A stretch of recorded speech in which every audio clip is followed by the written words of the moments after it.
Welcome to Scratched Up Live number 20 freaking 1, my friends! My friends and my enemies all alike here together in one space to listen to I, Derek Obscure. Can you believe it? Can you believe it? We are simultaneously streaming on Instagram as well, as we usually do, here on Quarter Day Recordings. Scratched Up Live. Holy crap, what a day it's been, you know? For real, what a day. Kendrick Lamar dropped a surprise album, y'all. Surprise. Out of the blue. No one was expecting it. I did not wake up this morning and expect myself to instantly be thrown into a Kendrick Lamar album listening party online. It was the most glorious thing to wake up to. Really, truly a special day just because of that. But not just because of that, because some crazy shit personally in my life went down, and I might as well talk about it here right now, because why not? This is my show. So for the last 6 years, since fall of 2018, I have been embroiled in a legal battle with a landlord, okay? This started with me moving in the fall of 2018 in a hurry. I was in a bad situation with my who I was living with at the time, and I had to escape. I had to get out. And so I found an apartment in downtown Kansas City in the Quality Hill district. I found an apartment that I could afford in like a normal part of town, like near the central business district.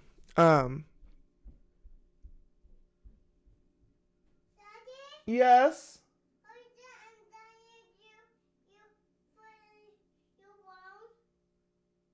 I'm streaming. Okay. Yeah. I will go sleep. Okay, you ready to go? Huh? You ready to go to sleep? Okay. That's my daughter, y'all. Do you need help? No. Okay, I love you. Bye. Okay. She's putting herself to sleep. I'm so proud of her. She just said, I'm putting myself to sleep. Bye. Oh. Anyways, yeah. I got bed bugs. Okay? I found the bed bug. I brought it down to the property manager. He told me to my face, that could be anything. I don't know what that is. So, basically, I took them to small claims court. I broke the lease, took them to small claims court, got my deposit back, and then as I was leaving that small claims little victory thing, I was walking out of the courtroom. I was approached by a nonprofit. They're called the Heartland Center for Jobs and Freedom, and they work to fight basically injustices in the workplace and like the what do you call it? Like housing market. They fight where they can, for the little guy. But so they heard my case during the small claims thing, and they're like, hey, we're interested in this. Would you like us to represent you? And I said, hell yeah.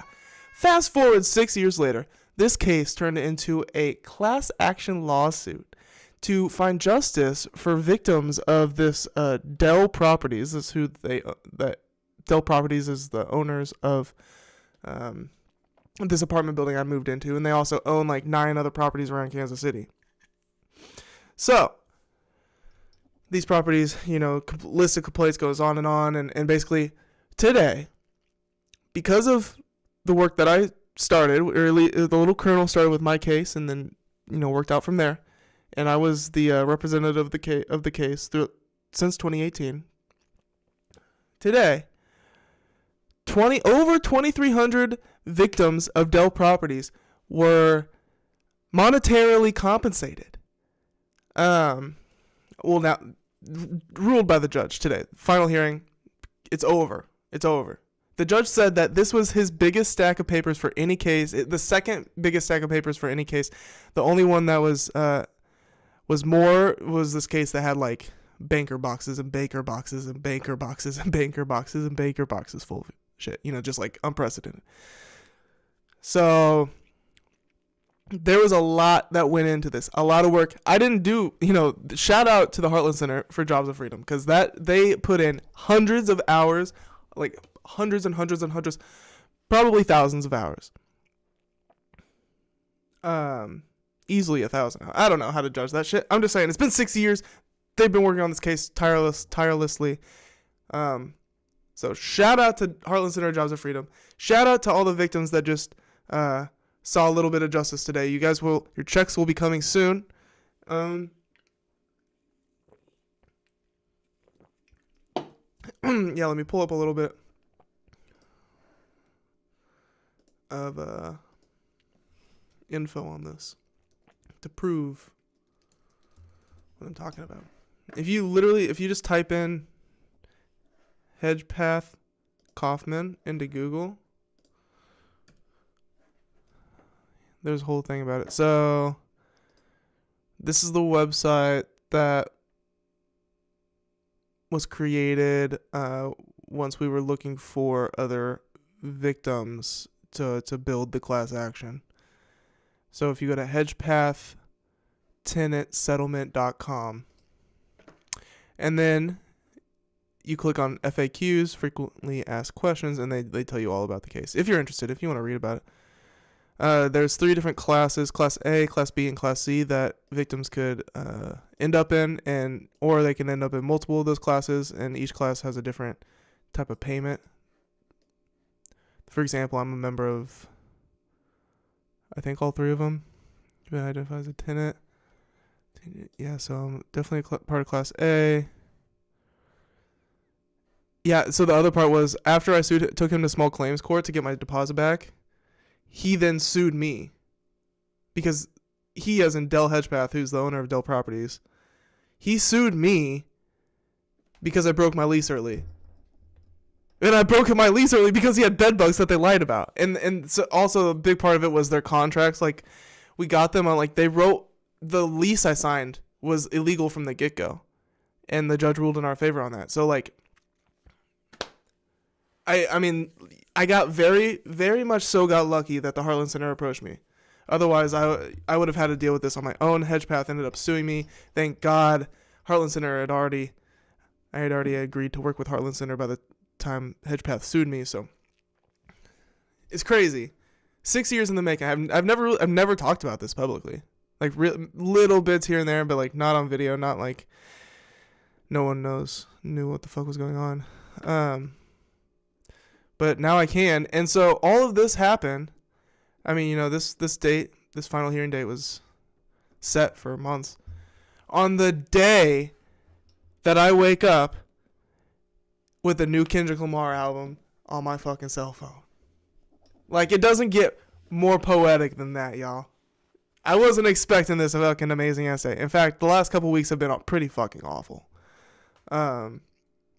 But this is some sweet victory. So, in celebration, we're going to do a little unboxing. This also was not necessarily planned, but it's all just kind of working out today. My fucking Teddy Fresh came in the mail today as well. Seriously. What's going on with my luck today? I should have bought a pack of Pokemon cards. You know what I mean? But that's okay. I don't need the Pokemon cards. So, yeah, before we get into the stories here today, we're gonna do a little Teddy Fresh unboxing. Okay? Okay. And if that's not okay with you, I don't care. So they had their Black Friday sale where, like, hella shit on the website was insanely discounted. They do this every year. just to like clear inventory. But the Black Friday started on November 1st or something, and it's been going on for like 3 weeks. I only bought one thing because I'm broke, but it's cool. So we're gonna unbox it, and shit, look at the stickers. They usually send stickers and whatnot. Yeah, and then we're gonna get into some stories. So obviously I've got the stuff in the title, the Kendrick Lamar album. We're gonna talk about that because how could we not? We're also gonna talk about the new Mac Miller announcement, because that, like, even more exciting. Oh, I mean, like, a Kendrick album is very, very, very cool and exciting and crazy, but new Mac Miller album, especially for what this is, music from the Faces era, like, that's huge. And apparently this has been floating around on the internet for a long time. Balloonerism. I'd never heard that shit. In fact, I've tried to look up Mac Miller leaks that I've read about, and they're like scrapped from the internet. Like, I can't even find a lot of the Mac Miller leaks. So very happy that this is getting an official release from Mac Miller's estate, obviously. But yeah, the official release. So I get to listen to this album. Soon, like very soon actually. I can't remember the date, but we'll get into it. We've also got some other things. So yeah, the André 3000, which is in the title. That is interesting. It's really just like a Fantano video that maybe we could watch together. And it's intriguing. It's interesting to get to know where the state of where André 3000 is at right now. Yeah, apparently. So his Flute album didn't count towards one of his label requirements towards his record deal, his solo record deal, which is kind of crazy because they promoted it. The label promoted the hell out of the album as if, like any other album, and put the amount of resources into the Flute album as they would for any other album. So why it wouldn't count towards, their specific reasoning that they give, but it's wild. So yeah, we'll get into it. There's also Jay-Z. I don't know how much. So I've got a lot of things we could get into. We'll leave it at that for now, and then we'll see where we're at. So without further ado, let's open this Teddy Fresh here.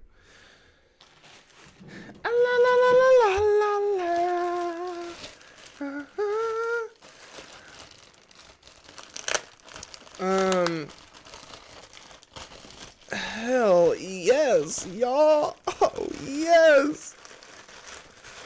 Oh yes. Make sure there's nothing else in here. Oh hell yeah. This shit was like $15 with the discount. Am I upside down? This shit was $15 with the discount, y'all.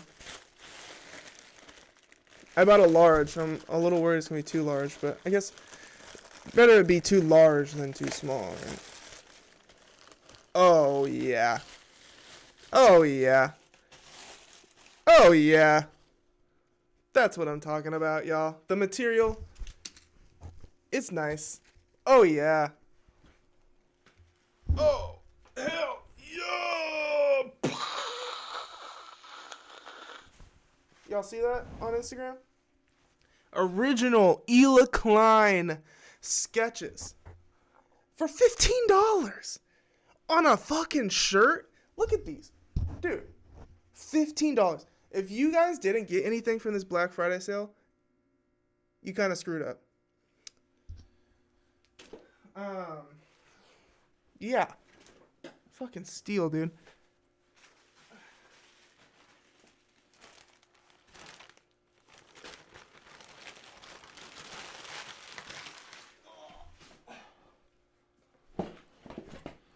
All right.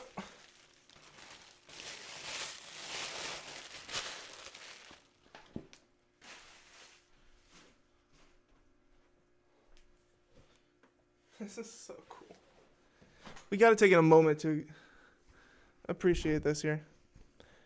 Just take it in. I'll move it around so you can kind of like see some of the different, focus on different parts of it, but Ela is so talented. I love the like goblins and ghouls on it and witches on it. Look at the oh hell yeah, you guys. I'm tweaking out. My whole body, it's like a tattoo. The whole shirt is like tattoos. I love this. Ela should draw tattoos for real.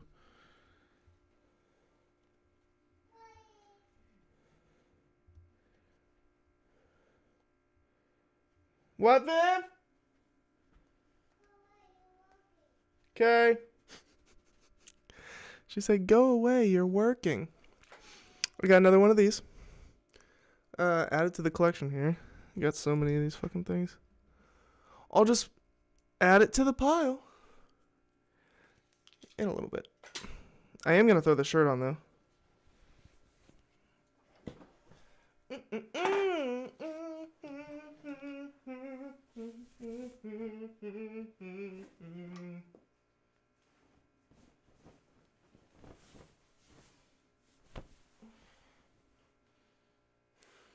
Ta-da! Oh, shit. Yow!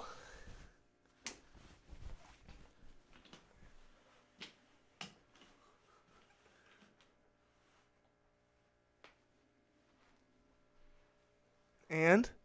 Do we like it? I love it.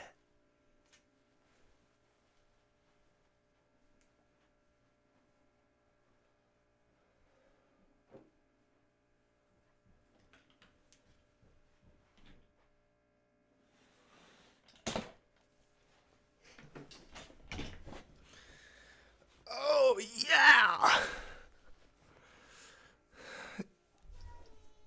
Huh? Oh, I thought you said something.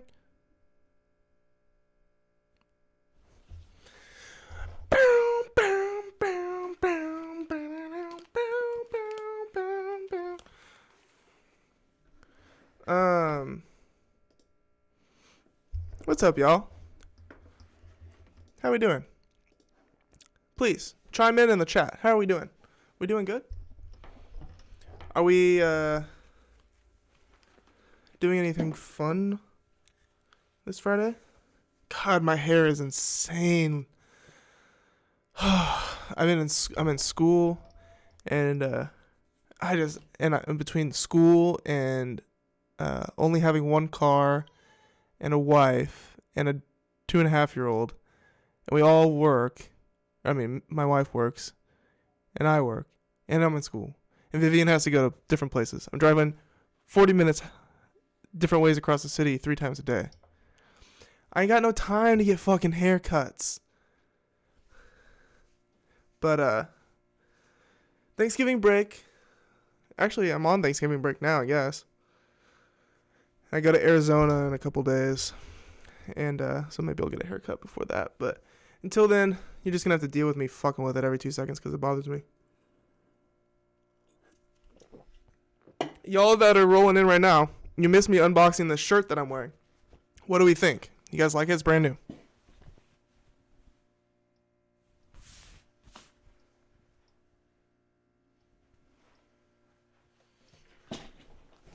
It's kind of my new obsession. All right. We got some of you guys in here, so let's start talking about some shit. So, Kendrick Lamar dropped an album out of the blue, kind of. We knew he was cooking, but nobody expected this shit to drop this morning. I'll tell you what. I'll tell you my story. Where were you when GNX dropped? I was in bed because I finally had a day to sleep in a little bit. And I'm laying in bed. I'm in this Discord that I frequent, and somebody posted this Kendrick song that I'd seen because like first he just dropped like a promo thing, and then someone they're talking about Kendrick, and I'm like, yeah, he's gonna drop an album before the Super Bowl, and then someone goes, bro, it's out. Like you don't believe that.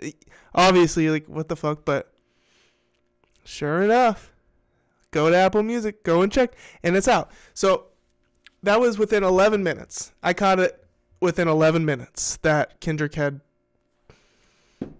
it said 11 minutes ago. Whatever I saw from Kendrick. Immediately start listening to it, and I'm just in this Discord all of a sudden, before I know it, in a Kendrick Lamar album listening party at 11 a.m.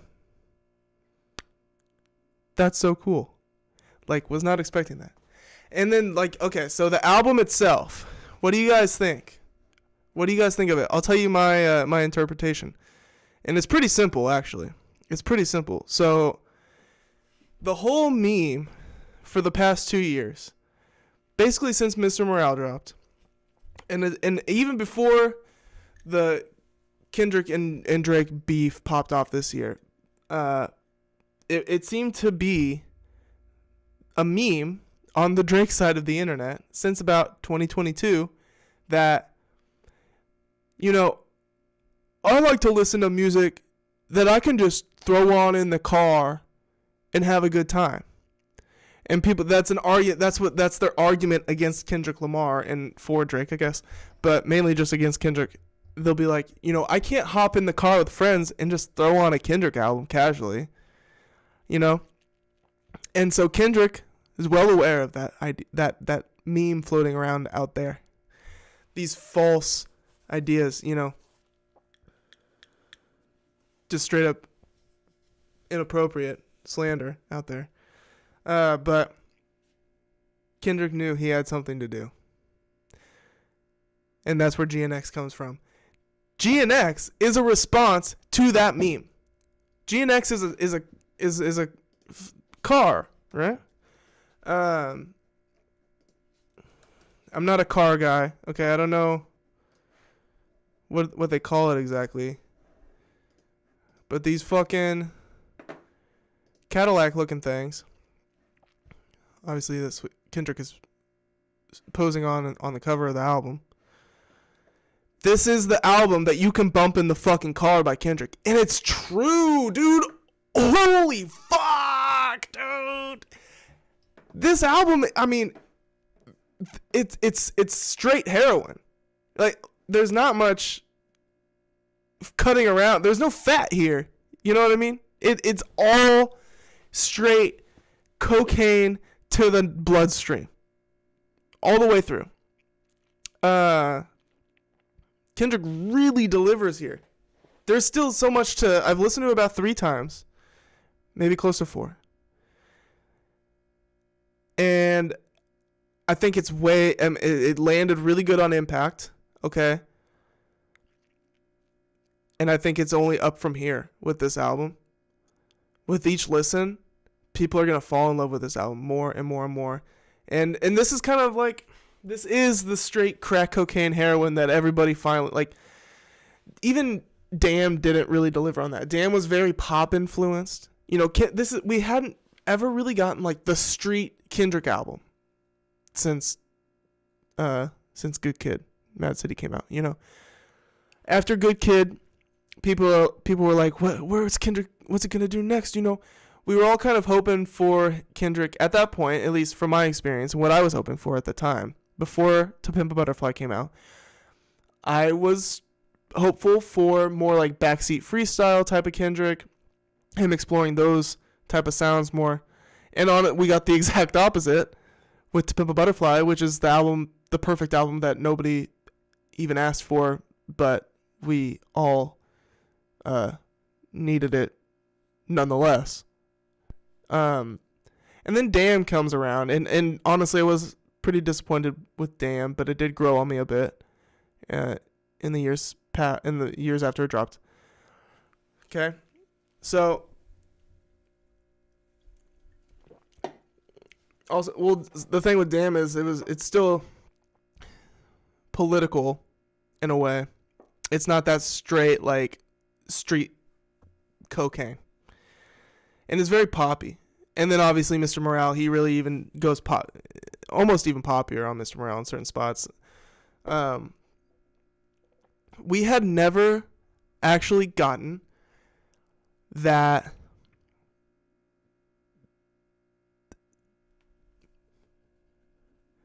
I want to call it like that follow-up to Backseat Freestyle that people were kind of craving after Good Kid, Mad City. I don't know if that point is clear, but what I'm trying to say is, like, after Good Kid, Mad City came out, people, I myself included, were really hoping for a follow-up that, and we were hoping this because we didn't know any better, but at that time we were like, I really wanted a Backseat Freestyle, him to explore those ideas more. Just like the fun boppy bangers. We hadn't ever really got that until today. And here it is. And this is the thing. Kendrick knows best. I've never trusted an artist like I trust Kendrick Lamar. And that is on a political level. That is on a creative level. On a conceptual level. On a aesthetic level. On like rapping, like just like vocal inflection and flows, like just rapping skill level. Like, there is no topping Kendrick. Now the thing, Kendrick isn't a producer. I mean, you know, he maybe has production credits. He is a producer in a sense, but he's not like a hands on the board like Kanye sense type of producer. So maybe that's where you get Kendrick. But who gives a fuck? Like, traditionally, nobody, you know, the rapper and producer roles weren't ever even crossed over in the first place. So, but at the end of the day, Kendrick is a producer. He's out there fucking crafting the music that he's making, arranging it.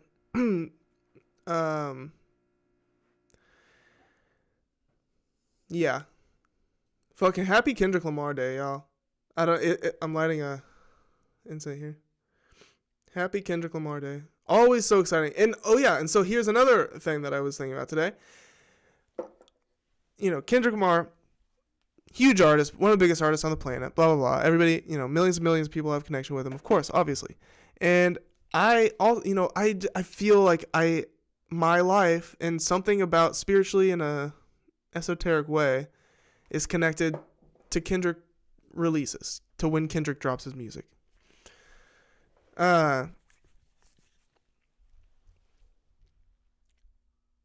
Good Kid, Mad City came out when I was a sophomore year in high school. You know, like, just like very tender moments in my life. So I was a sophomore year in high school. Things with my family had really changed at that point. Oh wait, no, I was a junior year. I was a junior in high school when Good Kid, Mad City came out. Actually, so I just started driving. Things were changing with me and my family. I was trying to find my sense in the world, what I wanted to do moving forward and into college and stuff. Good Kid, Mad City, like, was right there with me. Eventually, fast forward 2 years later, To Pimp a Butterfly comes out right when I am in college, and also just like a very special time in my life. Damn, honestly, not much connection there. But then fast forward to Mr. Morale came out like within 2 weeks of my daughter's birth. Okay? Now, fast forward to today, November 22nd, 2024, and GNX releases on the day of my final court hearing for this bedbug case that I've been embroiled in for the last 6 years. So there's just something man, fuck yeah, dude. Kendrick Lamar, fucking GNX, go listen to it. Bump it in your car. That's what it's meant for. This album is meant to be blasted in the car. And there's no skips on this thing. I wish I could play it on stream. I wish so bad I could play it on stream. Just drop that shit. Fuck it. But yeah, I mean, so we got Heart Part 6, one of my favorites on this shit. Even better than Heart Part 5 musically, in my opinion. Musically. Reincarnated. Rapping like Tupac. Tupac reincarnated. You get it? Hungry. Kendrick's fucking hungry on this, dude. GNX. Wonky, off-kilter, thwacking beat, though. dude, like, this thing thwacks, bruh. And then we got Squabble Up. By the way, I've posted about 4 of these songs on between my 2 Instagram accounts today, like on various stories or posts today. Like, I'm milking this album already. It's so good, you guys. Squabble Up is just instant West Coast classic. Fuck, man. They're all good. I mean, there's not a single skip. What does Kendrick say? He says, I deserve it all. That one where he's like, I deserve it all. That might be the weakest moment, but I still fucking love that song. The only reason I say it might be kind of the weakest moment is because it's pretty repetitive. Yeah, fucking Kendrick, y'all. King Kendrick. On top of the world. And it is really just like the most beautiful chef's kiss to the Drake beef as well, because it gives Drake fans something to turn to. It gives fallen Drake fans a place to turn to, because it's pretty rough for Drake fans out there right now. It's pretty rough for Drake himself. I bet you Drake is going to be listening to Kendrick. Oh, how sad. Drake can't even enjoy the new Kendrick Lamar album. That's unfortunate. That's rough for Drake, because that's going to put him behind culturally, musically, artistically speaking. If he's not keeping up with the current... I'm sure he'll listen to it, but you really think he's going to listen to it? I don't know. So yeah, Kendrick dropped. Also, okay, so I want to read a story for... we're going to stay in the courtroom, okay? We're going to stay in the courtroom because, as a reference to my court case today. But I think this is in the courtroom. I'm going to switch gears a little bit. Because this story is pretty interesting to me. So, let's just read the headline. New York State buys share of Jay-Z's Rockefeller Records to make deadbeat co-founder Damon Dash good on back taxes. I didn't write this. I didn't call him a deadbeat. The article did. The New York Post. So yeah, Damon Dash, he talks a lot. Obfuscates a lot. It's hard to tell what's the truth when you're just getting your info from Damon Dash, because he's very fiery, and you know what I mean. He's just got vendettas and shit, and but he's always yapping, and I follow Damon Dash, and I was just like, okay, yeah, like Damon, he's doing his thing, right, whatever. But apparently, what's really happening here is Damon Dash didn't pay his fucking taxes. And now Jay-Z's kind of catching some fucking strays from it. And not really, because New York State just invested into Jay-Z. But Jay-Z's getting roped into this. I mean, let's read. New York has 99 problems. Literally. The state government bought a 1/3 share of Jay-Z's Rockefeller Records at an auction Thursday in hopes of recouping $8.7 million that the label's embattled co-founder Damon Dash owes in back taxes. Dude, Damon Dash, bro, like, what are you spending your money on, dog? What? Oh, nothing. It's just Damon Dash. She said, what happened, Daddy? An anonymous Albany rep entered the winning $1 million bid at the federal auction in Manhattan in hopes of flipping... Huh? I need help. Oh, you need help? Yes.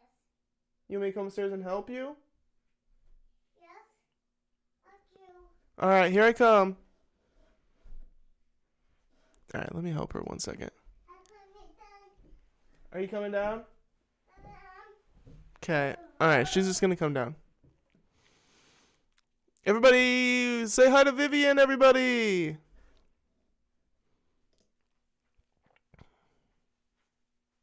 What are you doing?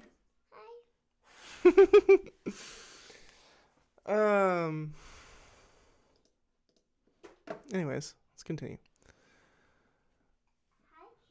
An anonymous Albany rep entered the winning $1 million bid at the federal auction in Manhattan in hopes of flipping the 33.3% stake in the famed hip-hop label, which produced hits such as Hard Knock Life and 99 Problems, for enough cash to settle Dash's huge tax debt. So they're trying to enter the rep for... So it was $1 million. Hopes of flipping the 33.3% stake in the famed hip-hop label, which produced hit for enough cash... This settle Dash's okay. The state made creditors bid on the legendary rap company's shares, meaning it didn't have to front the $1 million. Creditors bid. A creditor's bid on the legendary. So they used somebody else's money to bid. Okay. Legendary rap company shares, meaning it didn't have to front the one. Okay, and now it can resell the portion of the company at no risk. Okay. Interesting. So they're just gonna. What? Do you want time from my plate? Okay? No candy, no. No candy? No. Oh, sorry. Gosh. No candy. Anyways, let's continue. It's not clear when or how the state will sell the label rights to pay off Dash's tax debts. Two other anonymous bidders were in the running, bidding $250,000 and $223,000 respectively for the... What? This website is ass!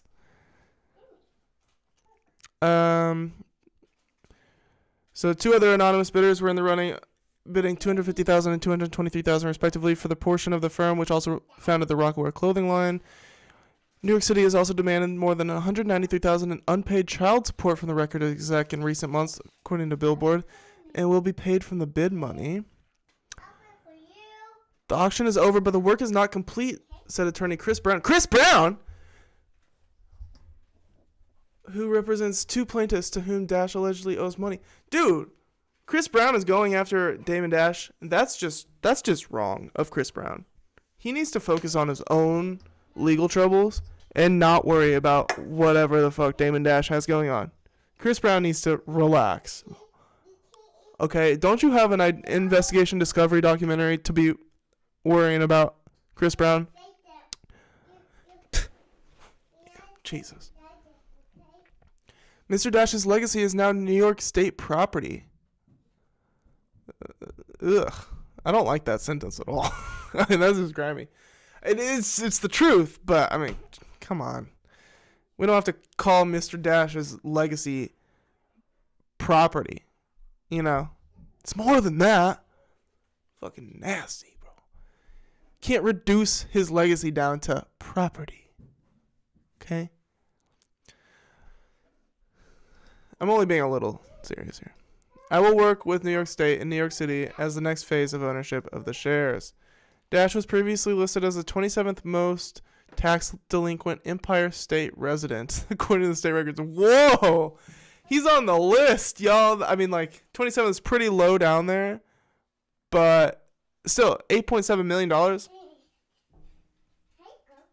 Damon. Damon, what are you thinking? Damon!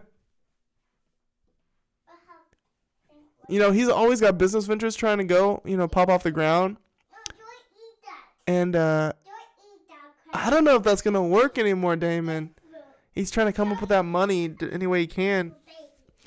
Damon, you got yourself in quite a hole. Oh, no, dude. I feel for you, bro. I don't like to see you down. I don't like to see our hip-hop legends down bad like this. It's rough. The auction was delayed earlier this year after Jay-Z intervened in the matter in August and tried to claim ownership of his first album, Reasonable Doubt, which would be one of the company's main assets. Yeah, I remember when Jay-Z did that. Tried to claim ownership. He said the full ownership would revert to him in 2031, giving anyone who bought it only 6 years of control. Lawyers for New York City tried to dispute that claim, but the judge ultimately rejected the filing and refused to hear arguments against Jay-Z taking ownership of the album again in 2031. Natraj Bhushan, a lawyer for Dash, said he was shocked that Jay-Z, whose real name is Sean Carter, didn't make an appearance at the auction, which was held at the Ink Hotel, 48th Street in Hell's Kitchen, and overseen by U.S. Marshal for the Southern District of New York, Ralph Sozio. I think it's surprising not to see Mr. Carter here bidding on a one-third interest. Now he has the government involved in his affairs, said Bhushan, who sidestepped other questions about the bid. Okay, yeah, so, I mean, that was definitely just like a sex toy or a vibrator on that. I'm not going to show it again, but... Dude, you can't trust these ads out here. New York Post. Control yourselves. Interesting, you guys. So, New York State now is a one-third owner of Rockefeller Records. That is no small share. You know, I heard they buy a share of Rockefeller. A share. I didn't know what that meant. No, they bought a third of that shit. Literally, New York State now partly owns Rockefeller Records. That was not in the cards when they founded that company. How does that happen, dude? Capitalism is wild, y'all. Like, that shit's crazy. Hi, Ashley. What's up?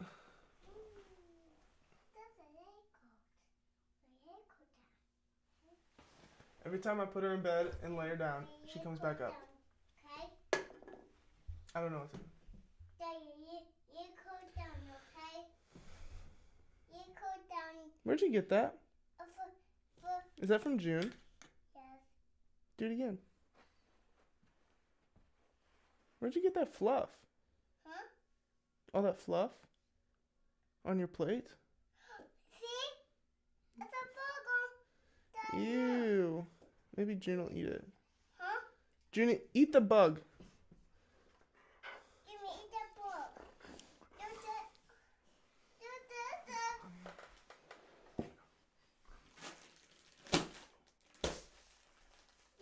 use that one. I used it and I killed a bug. I just killed a bug.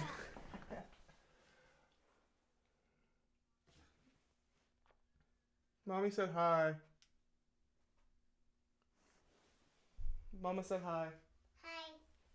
Daddy said hi. Yeah, so Rockefeller Records owns a third of, New York State owns a third of Rockefeller Records. Who would have thought? Ain't that crazy? Ain't that some shit? Moving on. What do we want to talk about next? Diddy is trying to obstruct his sex trafficking case. We want to talk about that? Yeah. Oh, no. You need help? No, I don't need help. The original news article I had for this story is gone. Tell him about. Here. Here's a video on it. I could see the Let's watch a video. That's fun.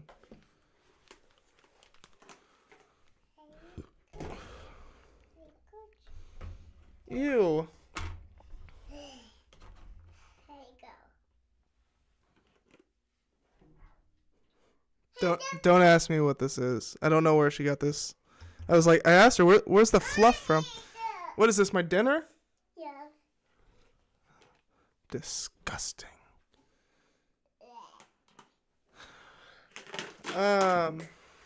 So yeah, Sean Diddy Combs is trying to obstruct his sex trafficking case, Jimmy, prosecutors say. you want to play with us? Jimmy want to play with us? Take this advertisement off the screen real quick, actually.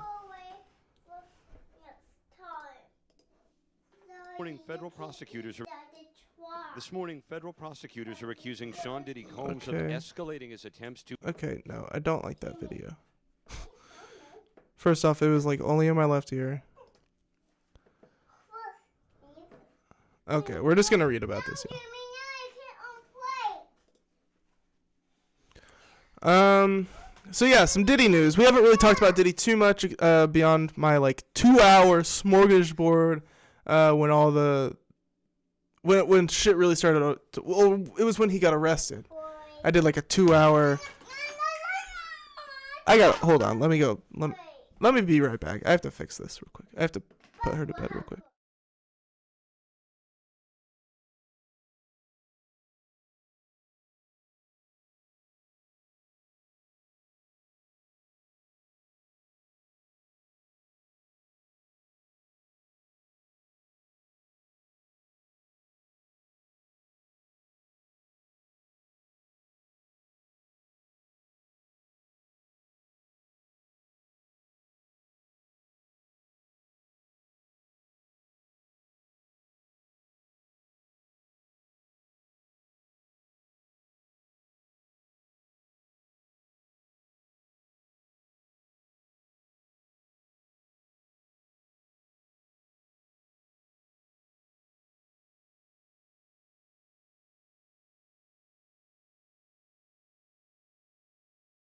Bum, bum, ba-dum. Kendrick really made a whole album full of not like us's. Like, that man is he is just so creative. He's just so creative. And he's so cool too. He's so cool. Always coming up with new always keeping his formula alive and fresh. Something that Drake really could take a few pointers on. Regardless of the whole beef thing. Alright. Anyways, back to Sean Diddy Combs trying to obstruct his sex trafficking case. This was posted on November 16th. We're on ABC News. Sean Combs' new application for bail should be denied because the music mogul poses serious risk of danger and obstruction to his criminal sex trafficking case, federal prosecutors argued in an overnight court filing. Prosecutors took aim at Combs' activities from behind bars, where they alleged the defendant has, among other things, orchestrated social media campaigns that are, in his own words, aimed at tainting the jury pool. Who is he talking to? Like, why would he say that while he's in a cell? Like, is Diddy really that stupid? He thinks he's that untouchable? We gotta taint the jury pool. In his own words, he said that? Really? Made efforts to publicly leak materials he views as helpful to his case and contacted witnesses through third parties. Yeah, we've read a little bit about that. Him trying to contact and threaten witnesses and intimidate witnesses from behind bars using third parties. The filing cited notes from the Combs' cell that were found during a sweep of the jail. The contents of the notes are redacted, but the prosecutor said there is a strong inference that Combs paid off an unnamed witness who had posted a statement to Instagram. The government filing also accused Combs of using the telephone accounts of at least 8 other inmates at MDC Brooklyn, seemingly to avoid law enforcement monitoring and to make phone calls to people who are not on his approved contact list. He's in there with other inmates? I thought he would have been, I mean, I guess he's not like completely isolated, but to be fraternizing with other inmates. Who is he with? Like, they threw him in with R. Kelly, right? Like, who is, he's just in there with general population? Did he? I mean, I am not opposed to treating him like general population. I'm just surprised, I guess. To obtain or maintain access to other inmates' phone access code numbers, the defendant directs others to pay the inmates, including through payment processing apps and BOP commissary account deposits, the filing said. Man, he's really living the jail life. Trading commissary? Dude, Diddy is just a monster. I mean, I don't want to use that term lightly. But everyone that he is around, he is just constantly manipulating the people around him, no matter who is around him, all the fucking time. Like, he never stops. He really is a villain. He is like the ultimate villain, if what they're saying is true. He really belongs in jail. Like, he's like a jail power player. All the way down to the you know what. Defense attorneys said new evidence undermines the government's case against Combs, but prosecutors said the defendant offers nothing new and material justifying a third bail hearing and rehashes the same arguments rejected by 2 other judges.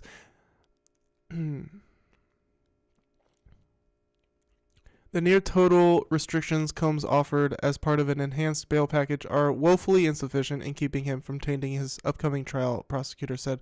The defendant is a violent serial abuser who uses his vast wealth and position in the entertainment industry to conceal his illegal conduct and prevent victims of and witnesses to his abuse from coming forward, prosecutor said.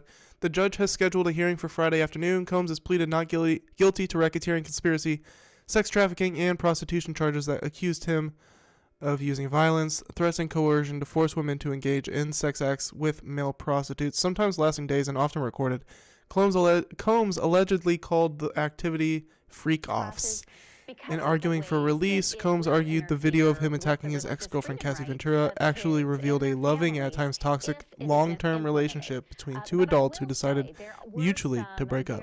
Encouraging signs. One is that this is not a partisan issue in Texas. 3 Republican members How long has this of been the playing? board joined with the 4 Democrats. I'm sorry, y'all. How long was that playing for?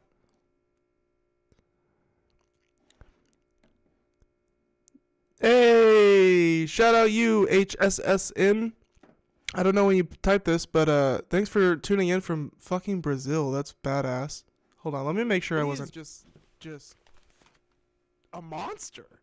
I mean, I don't want to use that. Okay. Some reason the this video started playing in the background and I didn't realize it, so just double checking that it wasn't playing the whole time I was speaking. We already did that. Okay, so yeah, you guys, Diddy is really, actually, an ultimate villain. He can't go a single day without trying to coerce somebody, or coerce or manipulate the people around him, including his fellow inmates, who he is strong-arming and manipulating their commissary out of them, and using their phones, and he's maintaining access of other inmates' phone access numbers and shit like that. Like, he's just the ultimate bully, but obviously more than just a bully, but at his core, he's a fucking bully.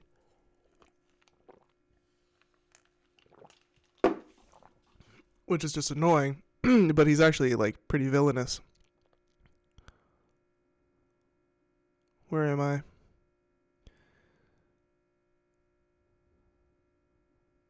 The judge has scheduled a hearing for Friday afternoon. That was today. Same day that I had my shit. I was in the courtroom at the same time that a Diddy hearing was going on. Completely separate states, but both in courtrooms. Combs has pleaded not guilty to racketeering, conspiracy, sex trafficking, and prostitution charges that accused him of using violence, threats, and coercion to force women to engage in sex acts. We read that.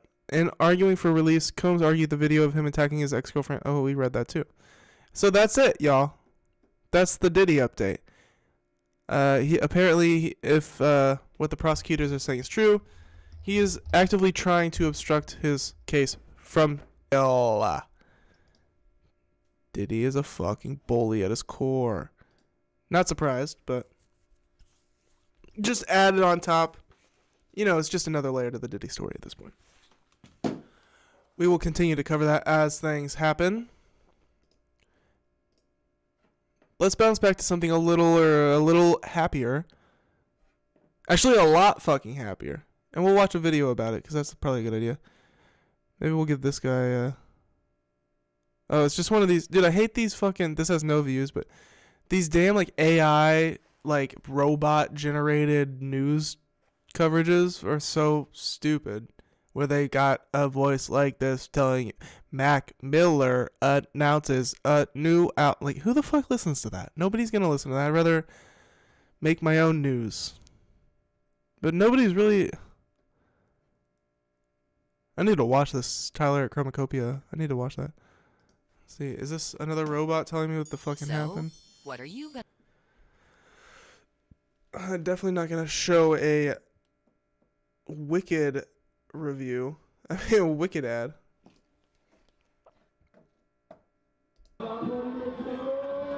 watch this.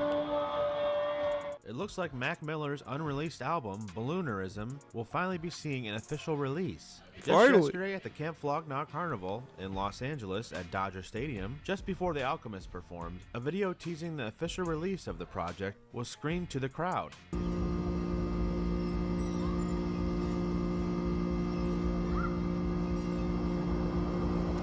Dude, so this is before The Alchemist comes on stage. That's cool. The fact that that placement there, right before The Alchemist. Two Jewish hip-hop kings, right? We gotta love our fellow Jews. And this video here, like, I wonder if people didn't know, obviously, that it was a Mac Miller announcement, but you can kind of feel it in the even just the chords that are being played in this video. And then obviously like the park, like Blue Side Park, like I don't know, I might have made that connection in the moment. I'm trying to judge, like would I have made this connection that this is Mac Miller right here?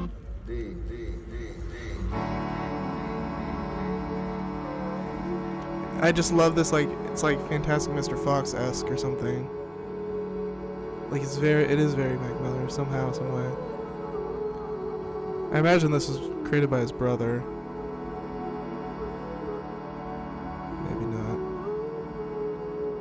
It is pretty surreal.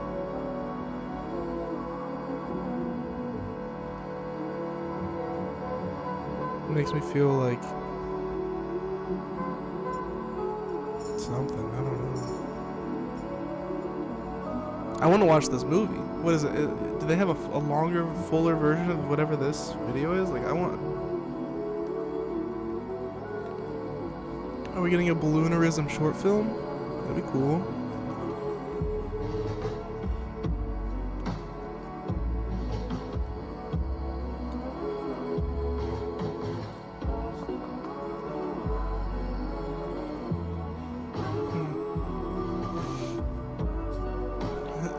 It's like a Alice in Wonderland-ish as well.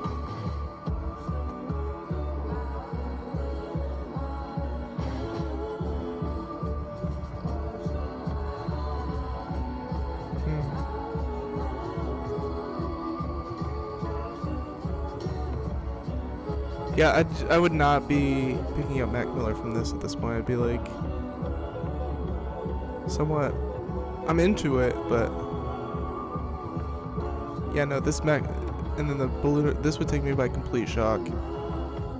The clip, which was posted on Twitter by the fan account Mac Miller Memoir, was just a teaser and did not specifically state when the project might be released. But it does say soon with Mac Miller. An unfinished version of the project Balloonerism surfaced online in 2021, 3 years after Mac Miller's unfortunate passing. While Balloonerism was left unfinished, many fans consider it a companion piece to his wildly popular mixtape, Faces. According to producer Eric Dan, in a since-deleted Reddit comment, he said, Mac did make an actual track list, a few actually, and pretty much all of the songs you know as Balloonerism were made inside of a week, stemming from what was basically jam sessions. He did indeed move on from it, took a few of the songs for Faces, and never got back to it. Some of the artwork and the track list you see online aren't from Mac. They are made up. The project itself was a real thing, so far as Mac made a few iTunes playlists about it, but it never got finished. Eric Dan runs a production studio called ID Labs out of Pittsburgh, having a heavy hand in Mac Miller's career, with production credits on his kids mixtape, Blue Slide Park, Best Day Ever, On and Beyond, I Love Life, Thank You, Macadelic, Watching Movies with the Sound Off, Live from Space, Faces, Good AM, The Divine Feminine, Swimming, and Circles. Wow. So I do believe his comment holds some weight here. With the project being unfinished, as stated by ID Labs, there are several different track lists for this project. A photo from Josh Berg's camera roll, another producer heavily involved. So this is one of the track lists. The Song That Changed Everything, Do You Have a Destination, Mrs. Deborah Downer, Operation Love, Stoned, Colors and Shapes 2. Okay.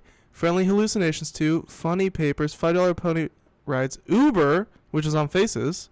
So Uber is one of the original Balloonerism's songs. If that is any indication to what Balloonerism sounds like, that's very exciting, because Uber is a really cool song. So, okay. Real Time, Excelsior, Mannequins, Dylan, Number V2, Shangri-La, yes. Dude, this is that V2 right there makes me realize this is like definitely from the same era as like Faces V2 by Mac Miller and Earl Sweatshirt and Dash. Like, this is my favorite Mac Miller era. I have Faces on vinyl. I'm not going to get it right now. The fact that this is a Faces era project, like, oh my God, you guys. The hip hop is too good. Like, hip hop is so alive right now. Like, the hip hop that I fell in love with when I was in high school and shit is like, it's so alive between Kendrick and all of TDE dropping this past year. And the Mac Miller announcement is very exciting. Childish Gambino dropped a whole bunch this year.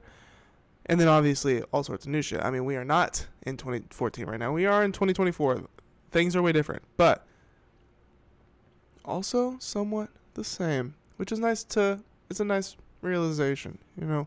This is still the same reality. Things have not changed that much, I guess, since 2014, I guess. I wish that were the case. But we're killing it out here, y'all. Shows one of the different. By the way, shout out to this video, Common Revolt. Shout out Common Revolt. This is a good video. Different track lists for the project with 4 different songs that were not included within the initial leak of Balloonerism in 2021. The songs Operation Love and $5 Pony Rides surfaced after the initial leak of Balloonerism, with the songs Real Time and Shangri-La Yes have yet to surface online as of now. In the Hip Hop Head subreddit, MacHead9292 posted a comprehensive list identifying all the songs associated with the Balloonerism. List of the songs that are associated with the Balloonerism project. Tambourine Dream, $5 Pony Rides, The Song That Changed Everything featuring SZA, Do You Have a Destination, Mrs. Deborah Downer, Operation Love, Stone, Colors and Shapes. Okay, so yeah, Colors and Shapes makes sense. Well, the other track list said Colors and Shapes too. But so yeah, if Colors and Shapes and Ooper are any indication to what Balloonerism sounds like, I mean, they may be an indication if you're curious. Friendly Hallucinations, Funny Papers, Darwinism / Bob's Dementia featuring Haji Beats and Captain Murphy. Wow, Haji Beats. Wow, that would be cool. He Finally Sleeps, Smile. I don't think that one's out. Tomorrow We'll Never Know, Excelsior, Mannequins featuring Dylan Reynolds, Transformations featuring Delusional Thomas. Wow, throwback. Go Places featuring Jomza, which was Mac Miller's like female signee way back in the day. Shangri-La, yes, hasn't leaked. Real Time hasn't leaked. Okay. Project. While it is so we should be getting some sort of combination of those songs there. Assume that Mac produced a lot of these tracks. We'll have to wait and see what the official song credits look like when the project officially drops from the Mac Miller estate. There have been several leaked merch designs for the Balloonerism drop. Based on the past releases from the Mac Miller estate, we can assume that there will be full release, including the project being available officially via streaming for the first time and vinyl as well. I want to hear from you though. Are you looking forward to hearing this finished Mac Miller project, Balloonerism? Are you looking forward to it? No, I'm not looking forward to it, dude. No, actually, probably won't even listen to it. Probably won't. 55 views. Thanks for tuning in, y'all. Thanks for tuning in. That's cool. So yeah, that's Mac Miller's Balloonerism. Coming soon. The actual announcement has been released. Get that info for you guys.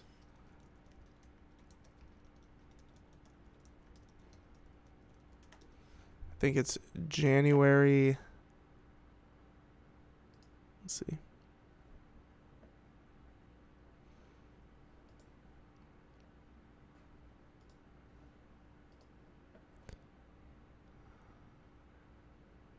January 17th comes out. So it'll be a big 2025.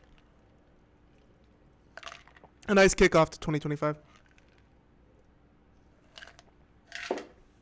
It's already for sale on the Mac Miller website.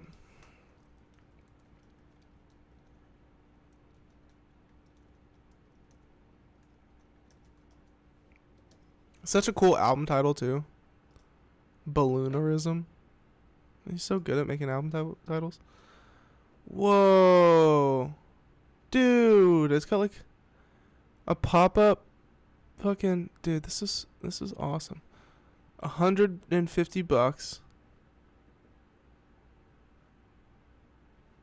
I have to I might have to buy some of this older Mac merch.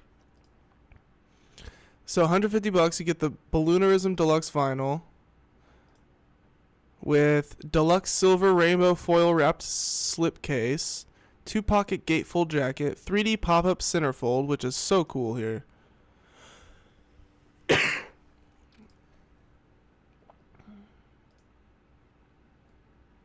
See that? Fold out. Artwork's fucking badass. Die cut printed inner sleeves, white splatter cloud vinyl, 32-page full color booklet featuring photos and lyrics, 24 by 24 color fold out poster. This is a pre-order item expected to be shipped immediately upon release in January 2025. Yeah. Should I buy it? No. Don't have enough money in my account. I would like to though. No, I do want to buy Chromacopia. Let's see how much Chromacopia is.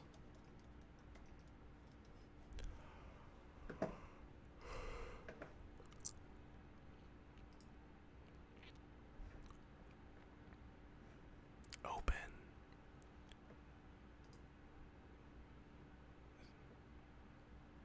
Shop.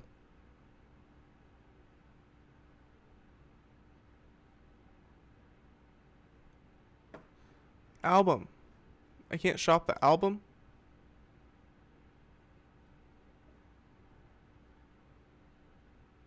Paranoid. Chromacopia Trucking Company.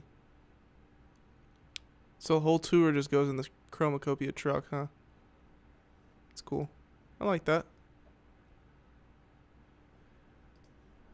See if I can... There's no way to... Oh, here, music.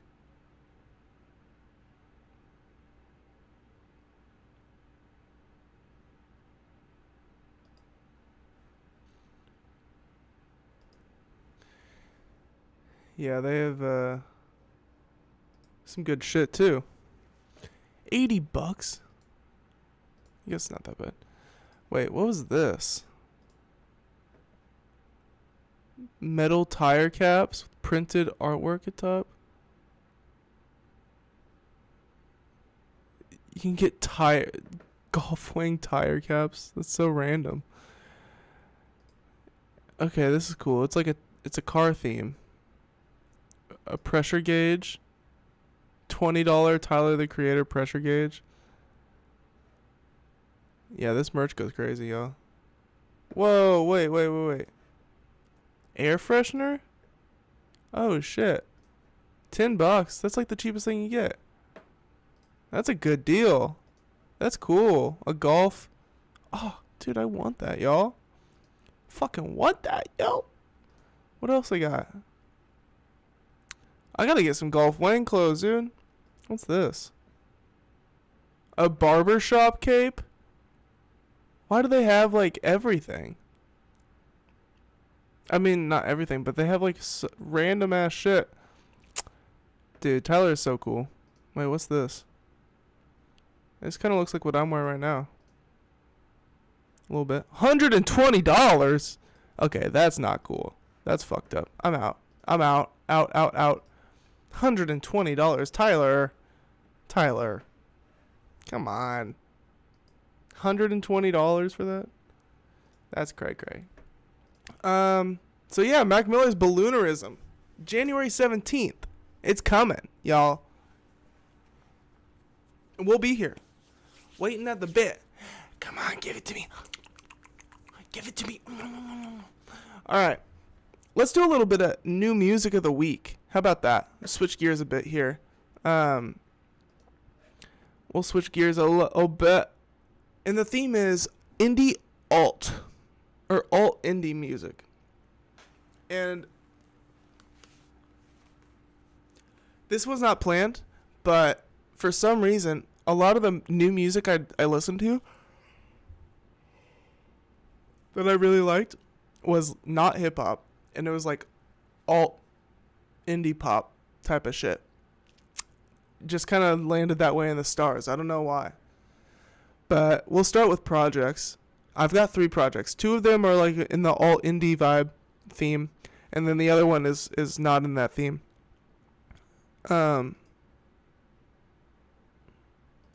Actually,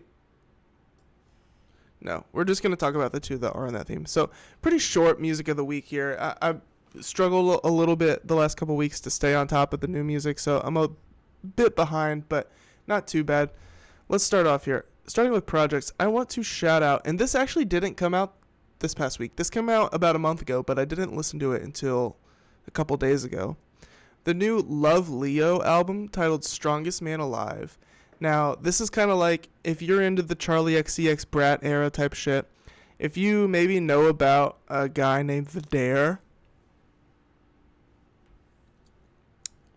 this guy here, Love Leo, ironically, he dresses kind of like The Dare, but this guy's been doing it for years. It's just suit and tie in a briefcase, so it's not that crazy. But he shares a lot of the same aesthetics as The Dare. Now that's just, I'm gonna chalk it up to parallel thought, but the music here, it's pretty good. Like it competes with The Dare's music. And so this guy, he deserves a shout out as well. Maybe I can play a couple seconds of some stuff here, but it's also not as clubby as The Dare. It's not as full throttle as The Dare. Like this guy is more dynamic and shit. But he definitely does hit those like clubby vibes here and there too. But it's got a bit of a more artistic flair on it. It's like if The Dare met Brockhampton or something like that. So yeah, it's definitely worth a listen. It's cool stuff. I recommend you check it out. Strongest Man Alive. And then the other project I want to shout out is this one that also didn't come out last week, but I just listened to it. This one came out in October 4th, actually. This is Vitesse X. Now, this is labeled indie pop on Apple Music here, but it's like some jungle drum, Y2K type pop, electronic dance pop type of stuff. But it's very much hitting those nostalgic vibes for me in a time that I actually wasn't even an adult in. But that early 2000s thing, clubby, jungle beats, if you know what I mean, like fast BPMs, but then also mixed with some alt indie female pop flair. You know, softcore type of shit. The vocals on this are nice. Yeah, this is a spirit lifter. I like this album. It really is. It's a spirit lifter, but it's also kind of clubby, kind of indie. It's a nice mix of stuff. So yeah, shout out Love Leo and shout out Vitesse X.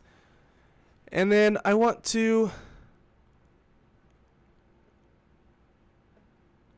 Oh yeah, so we're going to shout out specifically, before I get off it too far, the song Asking. If I'm going to shout out a specific song, I'd shout out Asking. This one's kind of like... yeah, more hip-hop influence on this one. A bit like Gorillaz-esque type of stuff.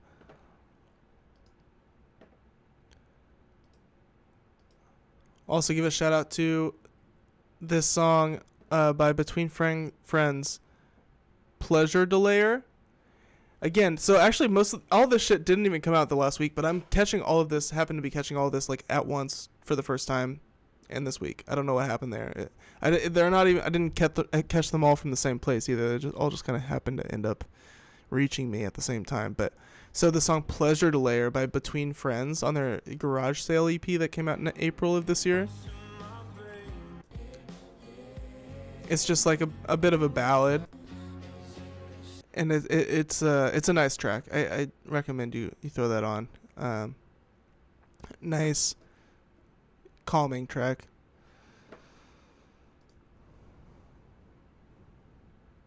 And then I specifically also want to shout out the song Bliss Beat. Oh, that's the wrong link. On the Vitesse X, the song Bliss Beat is one that I would check out from this.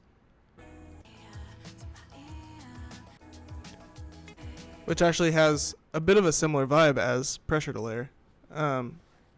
So yeah, those are my recommendations for this week. It's a bit of a random theme, not hip-hop related, but that's kind of what came into my lap this week that I really was feeling. So it is what it is. I recommend that shit. And I'm not done yet. I want to listen to some music, some local music. That's what we do around here. We listen to local music. So I'm from Kansas City, Missouri. Okay. Hopefully I should be able to do this without getting claimed. This is another one of my shout-outs, the song Pressure by Sorry to Hear That. But really, it's both of these songs I want to shout out. The Pressure single, it's like a double-sided single by Sorry to Hear That, who is a local band in my area. And it's a 2-person band, I'm pretty sure. Roommates, they live together, they write music together, they record it, obviously, and they basically reached out to me, and because I have known them in the past, one of the band members in the past, and I said, hell yeah, I'll listen to your music, and it kind of like took me by shock. And then it also fit into this fucking indie vibe. They labeled this as R&B soul, but like, I don't know, indie pop indie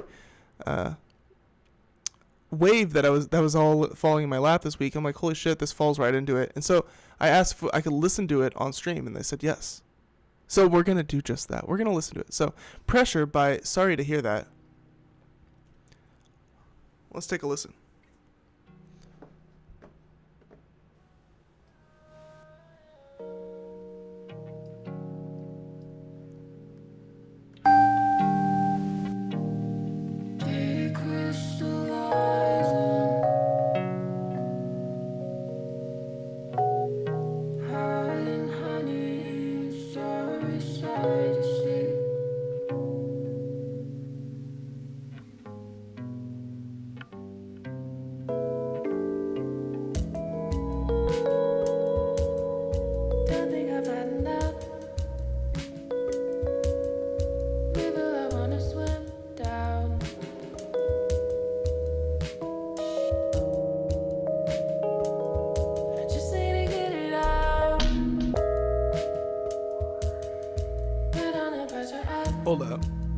Hold on.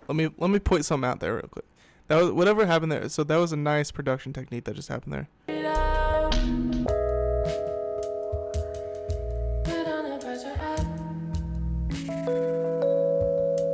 Wait, let me hear it again.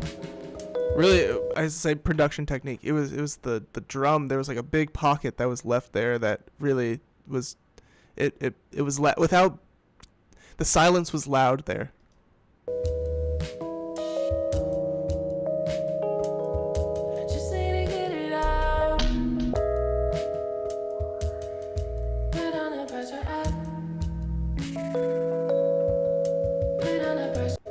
I think it's that bass that dropped there, yeah. They throw in that random like blown out sample there. That's pretty cool. I like that. That it's like the beat is going. The beat gave like an exhale. You know, that the production that I noticed this when I heard this. I was like, there's something to this. And upon further inspection, it's the case. Some serious thought going into this.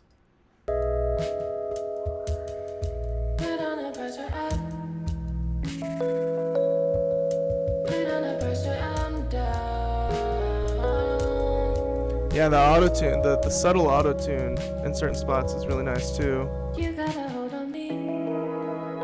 So obviously, like, vocals don't need the auto-tune. The vocals are nice. But it's just using it artistically in certain spots to portray a certain feeling. Smart. It's very good. Very thoughtful. I rewinded a little bit.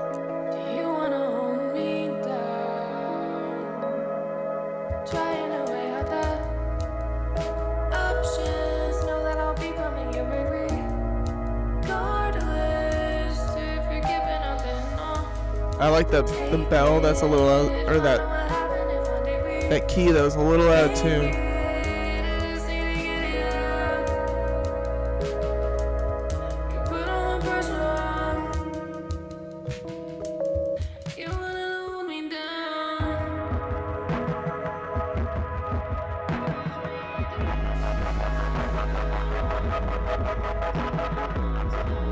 Is this a box of Easy Mac?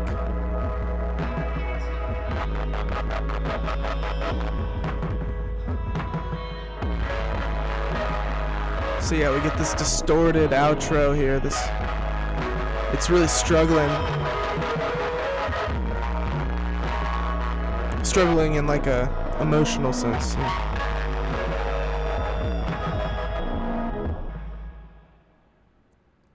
Nice outro, and then we go into the Full Moon Club Mix.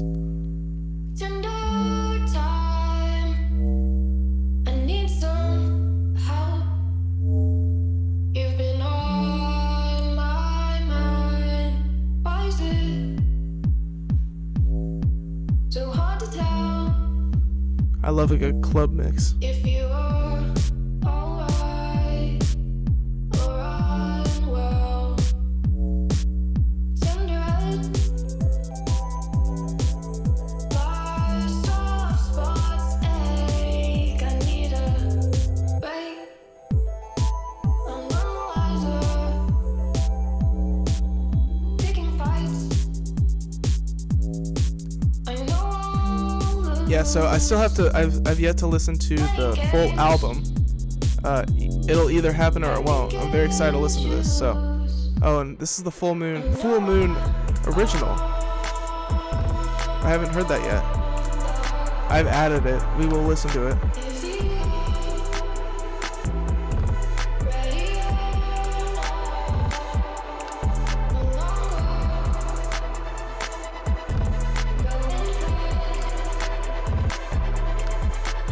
Oh wait, what's this? Estranged? I haven't heard this one either. To add that. Cathedral? Dude, I'm actually like fucking with this music hardcore. Yeah, it's very good. Should I throw this in my rotation? We're throwing Full Moon into my rotation right now. It's just fire. It is what it is. I don't make the rules, people. I just live by them. Don't make the rules, I just live by them. So yeah, you guys go check out Full Moon. Go check out Sorry to Hear That. And go check out the song Full Moon. This shit is fucking good, y'all. Shout out KC. We really out here on the come up. On the sports come up. On the music come up. On the everything come up. Y'all, it's a good time out here. It's also a good time over here at Quarter Day Recording. So that was kind of the new music section of the week. Not as much as usual. And literally no hip-hop, which is not usually the case for this channel. But it's okay. Now, I'm going to go to the garage for a second. Give me a couple minutes. And then I will be back. We got excellent connection, y'all. I love to see that. I finally hooked my shit up to Ethernet. Because I decided to stop being a dummy. And my shit be running clean these days, yo. We've only been going an hour and 36. I am very tired. No, it's been 2:36, right? No, it's been an hour and 36. Man, it feels like I've been going longer. I'm super tired tonight. When am I not, though? Right? When am I not super tired? So, let me go recharge. I'll be back. We're going to get into watching this Fantano video a little bit on André 3000 and how he is trapped in a rap purgatory. He can't escape it. And I feel really bad for the guy. And then we will end on something that I have actually had in here for a while. Since I've already talked about Diddy, I think I will finally talk about Chris Brown being accused of rape on a Diddy yacht. I think I should talk about that. Let me make sure the link still works. No, it doesn't. Okay. I'm glad I checked that. I've been kicking this one down the fucking street for a while. Here. Since October 25th. It's been a month. So yeah, we'll get into that for sure. And we'll also get into the Andre 3000 trapped in a rap purgatory. This was my life. But first I have to go recharge. Actually, maybe I won't. I'm fine. Let's talk about this. Okay, so listen. So Chris Brown, we know he's not a good guy, right? Like, we can all agree on that. I know things are very polarized these days, okay? It's hard to agree with even just the people you live with sometimes. But can most of us at least please agree that Chris Brown is a pretty shitty guy? Right? I mean, the whole Rihanna thing is just enough. But even beyond that, there is just accusation after accusation after accusation. And actually, we don't even have to do the work around here. Investigation Discovery is about to release a huge documentary. The same people that released the Nickelodeon Quiet Behind the Set or whatever the fuck last year. They're releasing a Chris Brown one. So. Oh, wait, it's already out. A History of Violence premieres Sunday, October 27th. So I guess people didn't even fucking care about that because it's been out. Apparently, I don't even care about it because I didn't even know it had dropped. Chris Brown, A History of Violence, right? That's the Investigation Discovery. Man, nobody talked about that. Is that? Yeah, bro. Like, damn. Yeah. Whatever. I mean, it sucks, but we will talk about it here. Okay, that's what I made this fucking channel for. So at least somebody is gonna talk about the elephants in the fucking room. Damn, I can't believe this. I was waiting for this documentary. I never heard anything about it. I assumed that people would be talking about it and I wouldn't miss it. And now here I am, a month after it came out, realizing that I missed it. I will be watching that though. I will be watching that. All right, let's read. In a new documentary titled Chris Brown, A History of Violence, multiple women come forward and detail their alleged experiences with the R&B singer, including a Jane Doe who claims that he raped her in 2020, which his attorneys denied in the documentary. Even coming forward as a Jane Doe, some people still found out who I was, an anonymous woman says, adding that she received death threats after the incident. Coming forward with this now, I just hope I can shed light on what really happened. Doe says in the doc she had just moved to LA to pursue a dance career when she took a trip to Miami with a friend in December 2020. While she was there, she claims she got a phone call on December 30th from someone she knew who invited her to Sean Diddy Combs' yacht. When she arrived, Doe realized Brown, 35, was there and thought it was a sign that he could maybe be able to help me or guide me or give me some advice, she claims. We had talked and he had handed me a drink. I'm not even sure. This is when my memory starts getting a little bit weird, she claims. I don't remember if I saw him pour it, but I just drank it and he just hands me another drink. As I'm standing there, I did start to feel tired and my body was feeling a bit heavy. Doe says in a statement to People, none of the text disproved the occurrence of the sexual assault. I want people to realize that and stop shaming victims and or calling them liars just because they love an artist they don't even know. In the documentary, Brown's attorneys say that Doe's claims were completely fabricated. A rep for Brown has not yet responded to People's request for comment. An attorney for Combs, who is currently in jail facing charges of racketeering, sex trafficking, and transportation to engage in prostitution, declined to comment. Doe claims that Brown then brought her up to a bedroom. I remember I did lay back, and I'm like, why can't I get up? Next thing I know, he was on top of me, and I couldn't move, and I said no, and then I felt him. Next thing I knew, he was inside me. Doe in tears alleges, claiming that he ejaculated inside her. I was so disgusted. Ugh.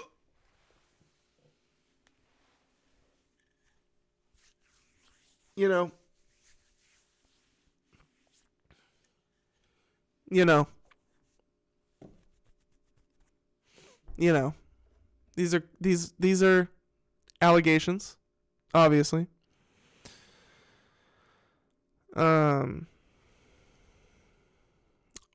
Although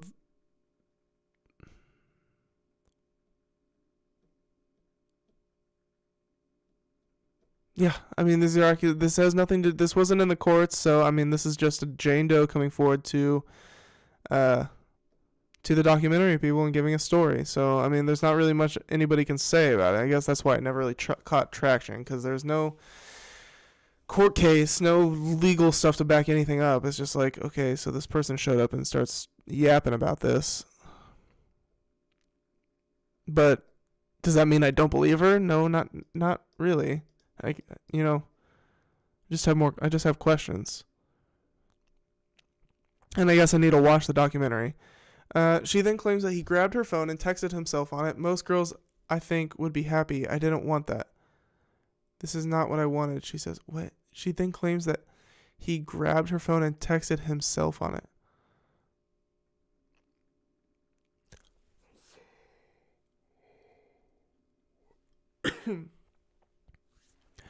After the alleged incident, Doe continued to speak to the Run It singer to get more clarity. She says it wasn't until she went to therapy that she claims she came to terms with calling the incident a sexual assault. I know it for a fact. Instead of telling myself that it wasn't, it was. It was rape, she claims. Doe says in the doc that a legal team reached out to her to build a case, but a judge ultimately dismissed the case without prejudice in 2022, citing lack of prosecution, according to court docs obtained by People. Her lawyers dropped her when police uncovered text messages between her and Brown after the incident happened, Rolling Stone previously reported. So she tried. Doe says in the doc that a legal team reached out to her to build a case, but a judge ultimately dismissed the case without prejudice, citing lack of prosecution. Alright. I can't stop yawning, you guys. What does this mean? A lack of prosecution. Nobody was prosecuted. I guess so there was a lack of prosecution in the moment or at the time the crime occurred. I don't know what that means. Lack of prosecution. Let's ask Chat GPT. Let's see here.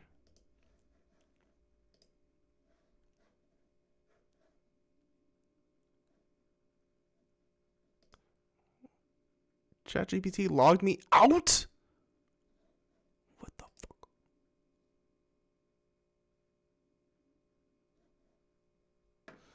That's not a good idea right now. Fuck 'em up. Let's just stay logged out. What does a judge mean when they cite lack of prosecution as a reason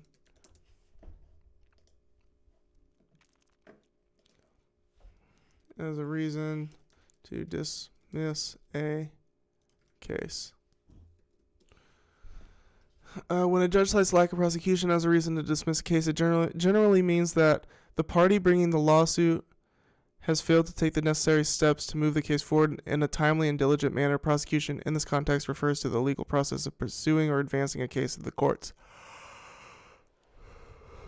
Failure to appear, failure to file required documents, failure to serve the defendant, failure to take action. So it sounds like her, the legal team that approached her to represent her was just not doing a good job, not good enough for the judge, and subsequently not good enough for her. So it kind of sounds like she was screwed, but she could have. Well, what does it say? Her lawyers dropped her when police uncovered text, and so her lawyers fucking sucked, according to the judge, based on lack of prosecution, and then her lawyers dropped her just because she was texting. You know, like, because Brown had manipulated her before and after the rape. Like, how is that uncommon? So it sounds like these lawyers that approached her were just shitty all around. However, People confirms one of Doe's lawyers, Ariel Mitchell, is representing her again. Okay, well, I don't know if that's the best idea. In a statement, Mitchell says, I adore my client, and I believe what happened to her is 100% true. I feel that I failed her as an attorney because I couldn't make her comfortable enough with me in such a short period of time where she felt 100% comfortable being forthcoming with me. Okay. So maybe she is she's here to help now. Elsewhere in the documentary, another woman named Lizianne Gutierrez speaks about an alleged experience with Brown in 2016. See exclusive clip below. Gutierrez claims that she was invited back to his hotel room in Las Vegas after one of his shows, and he allegedly punched her in the face. Now this actually has precedent with what we know about Chris Brown publicly.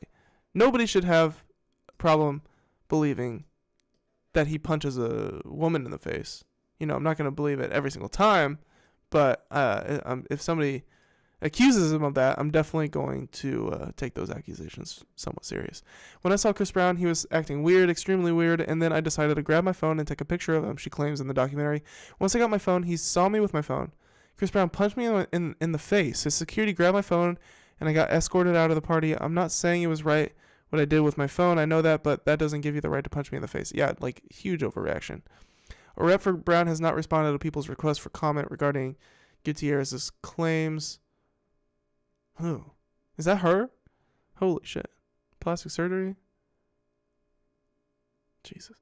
Chris Brown, A History of Violence, chronicles years of abuse accusations against the Forever singer, who has a lengthy history of legal troubles. The singer has been accused of assault by multiple people, most notably his ex-girlfriend, Rihanna.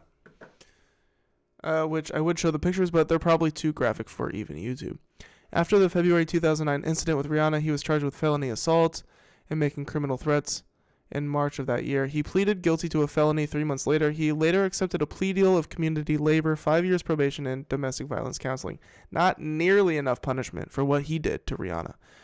In January 2013, Rihanna confirmed they were back together. However, the exes split for good 3 months later. It is crazy that they got back together. I kind of forgot that they got back together. That's fucking nuts. Brown went to rehab to address his substance abuse and anger in 2013. In 2017, his girlfriend, Karushi Tran, was granted a 5-year restraining order against him after sharing threatening text messages in court and alleging he physically abused her. Whoa! I didn't know about that. What the fuck? Why is Chris Brown so protected in the music industry? I do not get it. His music is horrible. First off, horrible. That is and we've talked about this before. That is a crime in and of itself. How bad his music is. One of Chris Brown's biggest crimes, next to the abuse and the rape, is what he did to help water down pop music and R&B to just. I mean, really, he is like the lowest of the low of it.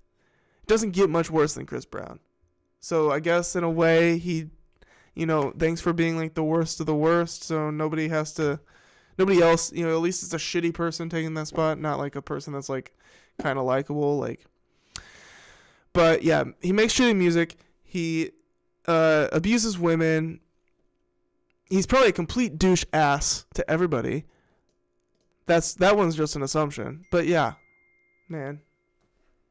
Yeah. I got a ping and a bing. Oh shit. You guys just saw my text. Oops. I guess it's not that big of a deal.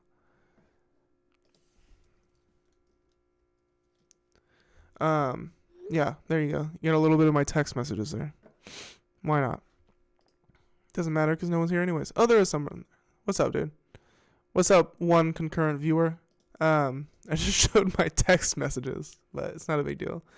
So yeah, that's a wrap on the Chris Brown. I mean, I'm about to go watch this fucking documentary. It's on Investigation Discovery. Let me figure out where exactly. Chris Brown. So you can go watch this Chris Brown documentary on Discovery Plus. Yeah, Discovery Plus. That's what it's looking like. Apple TV, maybe. Max. It's on Max.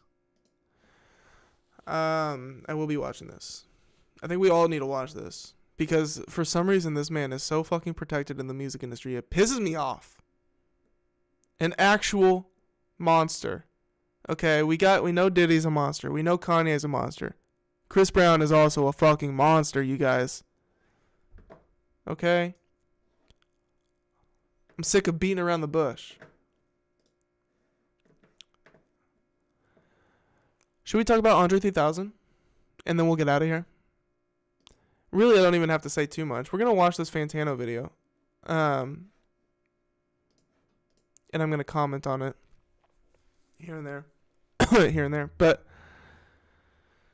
Andre 3000, a little intro to what we're going to be talking about. Now, his video here is 9 minutes long. We're definitely not going to do the full that. But, let's see. Here it is.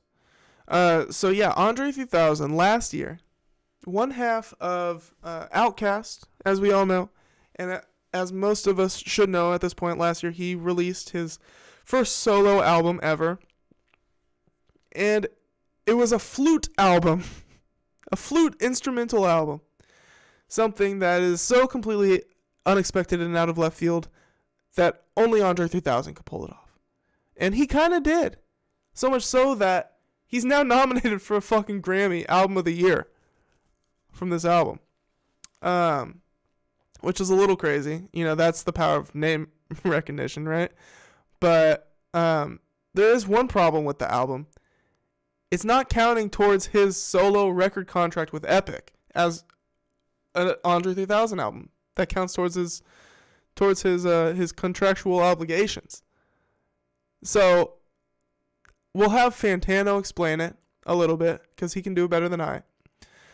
But I will be pausing here and there to give my comments, and we probably won't, we're not gonna watch. It's a 9-minute video. We're not gonna watch the whole thing. But let me go fill my water, go visit the garage, and recharge, if you know what I mean, for a second, and I'll be right back, and we'll get into this. We'll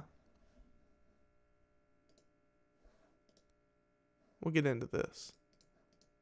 Actually, wait till it pops up here. Mr. Fantani. We'll get into that in a sec. But I will be... What's my notification here?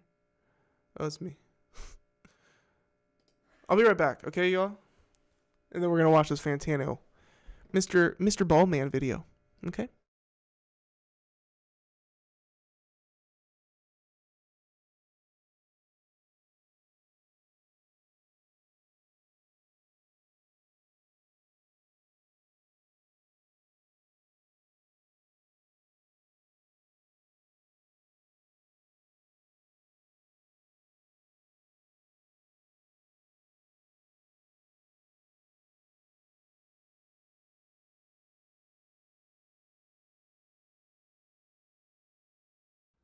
I feel good. Get the fuck out my face. God. Kendrick Lamar dropped a new fucking album, you guys. I can't get over it. I can't stop saying it. I have to remind myself of that fact. I get to remind myself of that fact every 30 minutes. It's like there's still so much to chew on in that album. I've listened to it several times already. Excuse me. But there's still so much to chew on. The songs are so fun. Kendrick made the fun album. Kendrick made the fun album that everybody was asking for it. Everybody was asking for it. Even Drake, who hates Kendrick Lamar, was asking for it. I know. I already know Drake is going to be checking out that Kendrick album. I already know. There's going to be a moment where Drake has to listen to it just to, like, know what is going on. Just to hear, you know, and the thing is, Kendrick doesn't mention Drake at all. Maybe he makes, like, vague references to the beef or something. He definitely says that, he says, what did you do to prove that you're the greatest of all time or something like that? Like, obviously it's a vague reference to whoever you want it to be, but we know who Kenny's got in mind, you know? All right, so let's learn about Andre 3000's current record contract. Okay, take it away, Fantano, please. Oh, fuck, it's on mute. Oh, yeah. I mean, does Andre do play of jazz and instantly wondering what he might like this? that I'm alluding to with journalist Toure, André apparently revealed that this new Blue Sun album, I guess, didn't count toward his record contract. Yes, according to André 3000's record contract with Epic, this new album that got a really big major label industry push behind it does not count toward his record contract. Which, again, when you look at the logistics of releasing and promoting this album is just kind of insane, because between all the interviews and the press and the streaming platform features and all of the promotional muscle that was very clearly put behind this album, no way the label like recouped on that. For sure, even though it was like a big cultural event, it's Andre 3000's a lot of the kind of record. And despite this record being such a huge commercial shot in the dark, the label seemingly did everything they could to promote it anyway and get it out there. Get it some accolades as well, because the album just got nominated for Album of the Year for the upcoming Grammy Awards. So clearly the thousand by whatever. The fact that it got, obviously the Grammys are kind of rigged in a way, like towards power in the industry. So yeah, like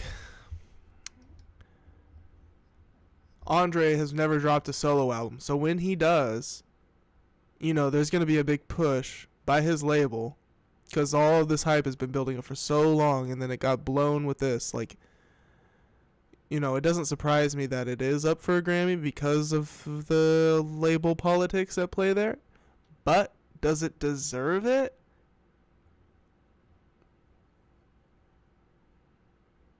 If we're being honest. I mean, we've got to be honest. There's got to be way better instrumental music out there. And what category is he in again? Best instrumental, best alternative jazz album and album of the year. And then one of the songs is best instrumental composition. Like, sure, like best instrumental composition, like that's fair. But album of the year, bro, that's not gonna win. Like, it can't. There's no way it's gonna win. If it does, I'll be shocked. But then best alternative jazz album, like there's got to be way better alternative. Like what else? I want to listen to the other albums that are stacked up in that category. Let's go take a looky. Let's go take a looky-loo. Best alternative jazz album. Let's see. Alternative jazz album. Grammy. Wait. Nominations. Grammys 2025. Okay. Yes. This makes sense. Robert Glasper's Code Derivation is up. No More Water, The Gospel of James Baldwin by Meshel Ndegeocello. Foreverland by Kian Harold. Code Derivation by Robert Glasper. No Blue Sun by Andre 3000. And then Night Rain by Aruf Aftab. We're gonna swoop these ones that I don't have. Because I need to know, like, what is New Blue Sun up against? Does it really stack up? Like, Robert Glasper is, like, an actual fucking, like, talented, like, incredibly talented at the instrument he plays. Andre 3000, no hate to the man. I'm not saying it's bad. I'm just saying he's not, like, a master flutist. Wait, I have Aruf Aftab. Night Rain. Came out this year. Albums from 2024. Yeah, I guess it makes sense. Okay, and then Code Derivation, I have that. Kian Harold. Oh, I spelled it wrong. Oh, what the hell? Fucked that up, but oh, this does not look like my vibe, but he's a trumpeter. We'll get it. Robert Glasper, Common. Hip-hop is really taking over the jazz scene. Alternative jazz. Does that just mean black people? Like, what the fuck? And then we'll also get the Meshel Digicello, something like that. No More Water, the Gospel of James Baldwin. The jazz singer's 14th album serves up a stirring tribute to social justice. Love that. Okay, so yeah, I'm gonna be listening to those. Just curious. Anyways, take it away, Fantano. Of the year for the upcoming album, not been made by an Andre 3000, by maybe a smaller artist in comparison. Not that it wouldn't be good or well received or whatever, but the label certainly wouldn't be putting this much push behind it. It's cool regardless that an album such as this is getting that kind of push. What's not cool is that, again, apparently it doesn't count. It's very interesting. My label will not count this album against my contract. Wait, you have a solo deal with Why? Epic and they're not counting New Blue Sun? Yes, that's what I'm saying. How? And according to Andre in this interview, the reason as to why that is because the record label has a clause in the contract saying that a very great amount, like 90% of the album, whatever album he puts out with the label, has to be similar to his previous project, which I'm guessing because his last records released in this fashion were with Outkast, and that was through Arista, which is connected to Sony and Epic, that would require him to make a record that's mostly or 90% rap. Now, in this See, my question is, when did he sign this record contract? Because how many albums are in this contract deal? Because that's going to give us an idea of like how much Andre 3000 is about to come down the pipeline. There may be a whole, like, Andre 3000's career we may be getting a lot moving forward. We don't know. Andre 3000 Epic Records deal? I don't know. When did Andre 3000 sign? I wonder if ChatGPT could give me this. ChatGPT has really been sucking ass lately. It's sad. When did Andre 3000 sign his solo record contract with Epic Records? Come on. Andre 3000 signed his solo record contract with Epic Records in 2003. This was after the success of Outkast, which is finally established. But it wasn't until 2003 that he formally entered into a contract for a solo album, though he had already released a few solo tracks in collaboration with other artists. Though Andre 3000's solo career had been in the works, he didn't immediately release a full album. After choosing instead to focus on various other projects collaboration, he has been known for his perfectionism and approach to music that... Yeah, so ChatGPT doesn't know. When did Andre 3000 sign to Epic Records? Ask Google here. Is not signed to Epic Records, but there is some related information about Andre 3000 record labels. What do you mean he's not signed to Okay, here it is. Just good old-fashioned Wikipedia. Don't know why I didn't come here first, but let's see here. Benjamin's first solo studio album, New Blue Sun, which features his work as a flautist, was released November 17th, 2023. Later that month, a track from that album, I swear I really want to make a rap album, but this literally, The Way the Wind Blew Me, this time became the lengthiest track to appear on the Billboard Hot 100 chart. Oh, that's a cool little factoid. The ambient flute infused song is 12 minutes and 20 seconds long. Benjamin. Okay, but where does it talk about fucking... I saw it in the little blurb. Just search the page here.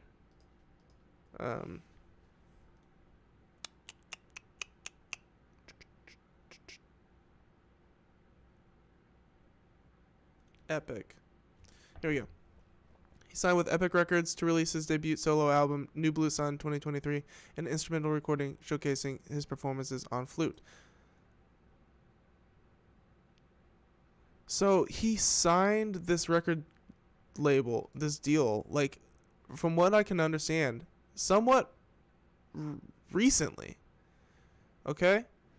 That's interesting. Interview, Andre, I guess, is being very understanding and saying that, the reason this clause is in there is because it prevents the artist from just like, recording an hour of hand claps and handing that in and saying, yeah, okay, this is my album. Which, like, okay, I get that and I understand that, but like, labels always sort of like hold the right to refuse to release a record if it's garbage or if they feel like it's not going to work out. I mean, I don't know if André has an agreement with Epic and Arista that regardless of what he records, it has to be released and it has to be promoted and it has to be pushed. I mean, if that is the case, like he kind of has the ultimate music industry cheat code, and he actually can just release hand clap albums until the end of time.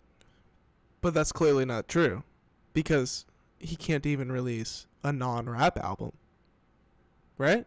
And the label has to put it out against their will. So, I mean, even if André is trying to, again, be understanding and explain the logic behind this clause, you could poke holes in it pretty quickly. Because, again, at the end of the day, like, labels shelve the projects artists make all the fucking time, push back the records that they work on so hard all the fucking time. There are tons and tons and tons of albums that, due to record labels just like growing cold on the prospect of releasing them, just don't see the light of day, or again, just get pushed back again and again and again for months and months and months. So again, to me personally, this clause just doesn't really make sense and is actually kind of predatory, because look, at the end of the day, the fact of the matter is that he made the record, you guys heard it, and for whatever reason that you did, whatever the logic was, you decided, okay, we're going to invest in this, we're going to put it out, we're going to release it. But not only did they invest in it and release it, like, they signed this record, like, they signed it just for this solo album. Like, he signed it just to make this album. As far as I'm aware. Let's see if we can find more info on that.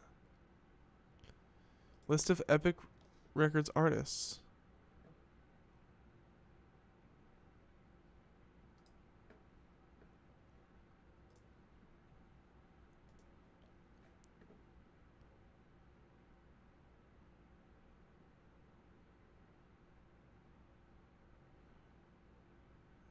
This is in 2011. Outkast may sign deal with Epic Records. Interesting.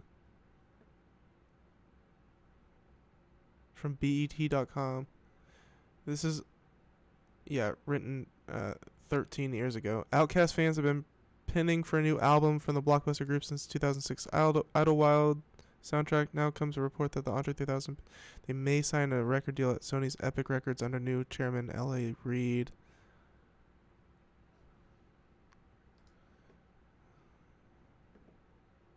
See if Billboard has my answer. So this is Billboard talking about this whole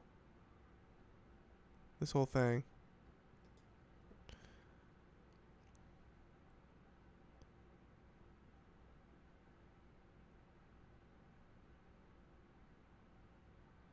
Sorry, I'm trying to read quickly here.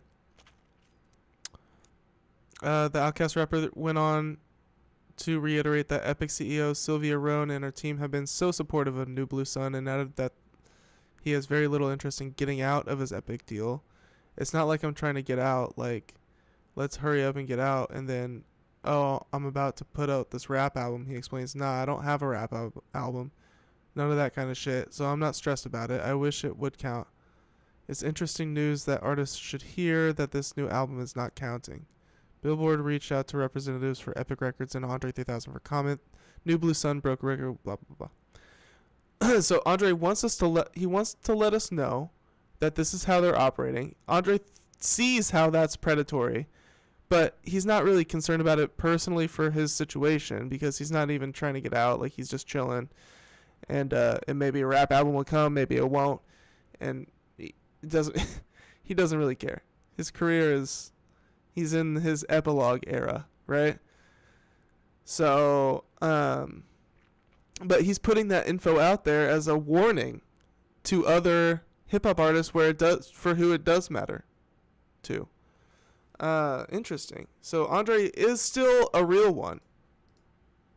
We're going to put all this muscle behind it. You guys put the resources into it to release it.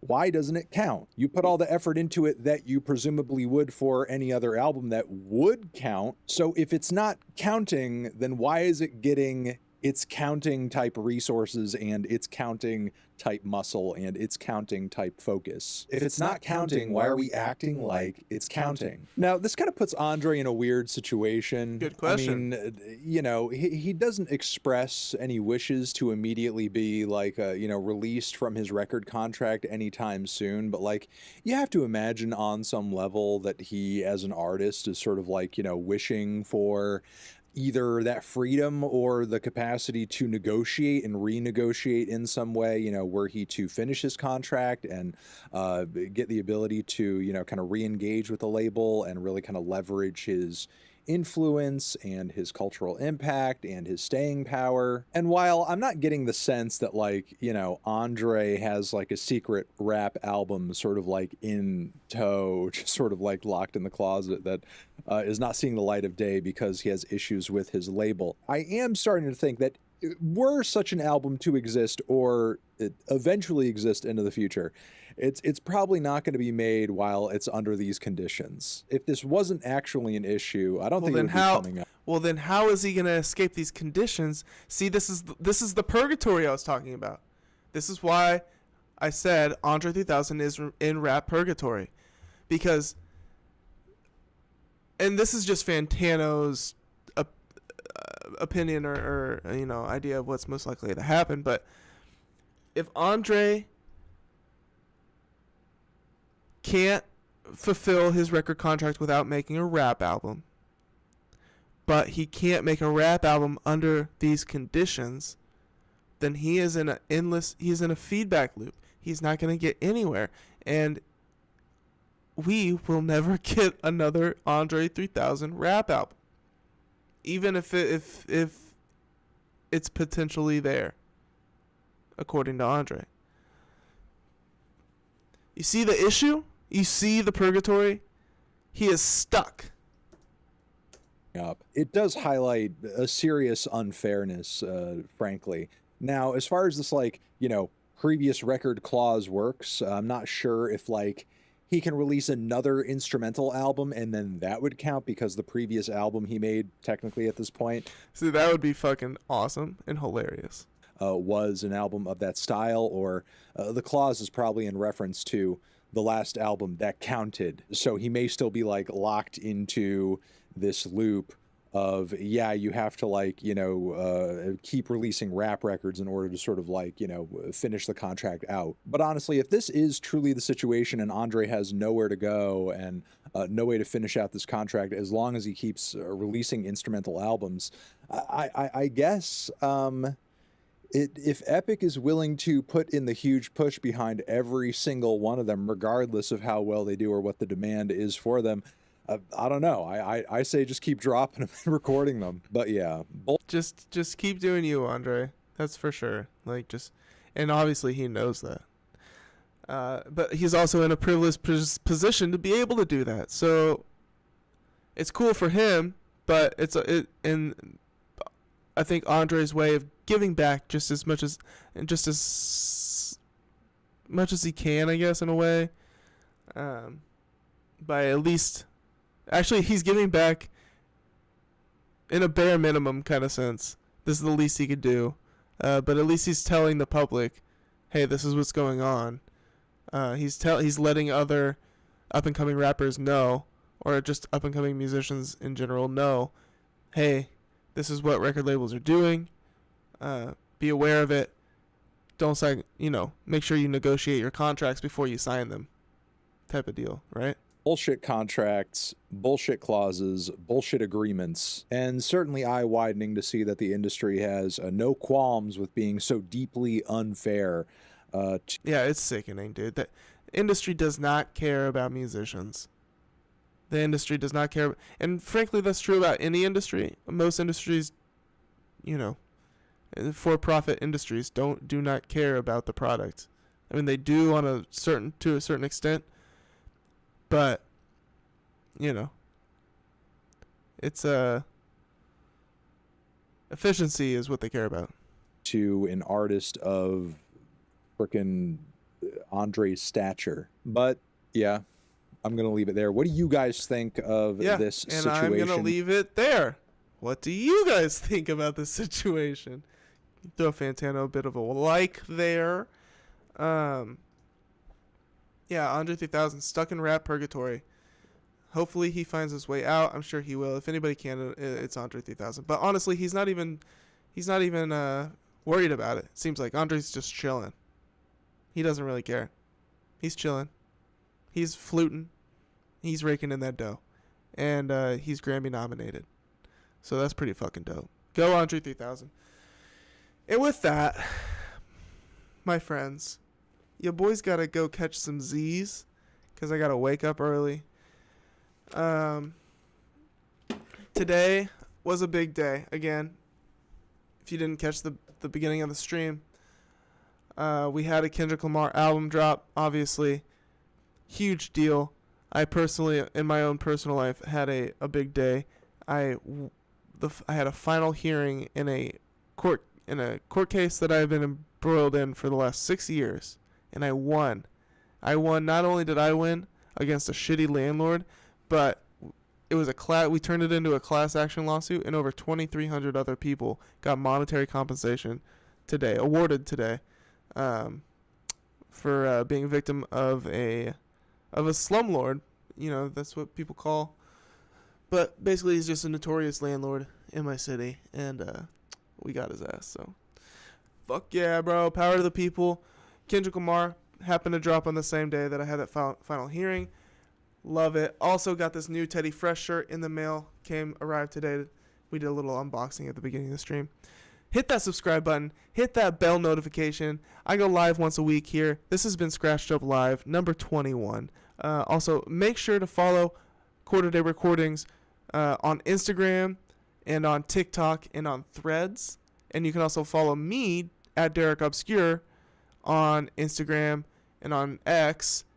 I guess I'm on everything now. On X, on Threads, and on Blue Sky. Fuck yeah, you guys. We are everywhere. Wherever the cards land in the social media game, we will be there, ready to go. I don't care where it happens. One of these social medias is gonna come out on top in the X and Blue Sky battle and Threads battle war, and we're in all those spots. So hit me up on all those at Quarter Day Recordings, at Derek Obscure. No spaces, no periods, no funny business.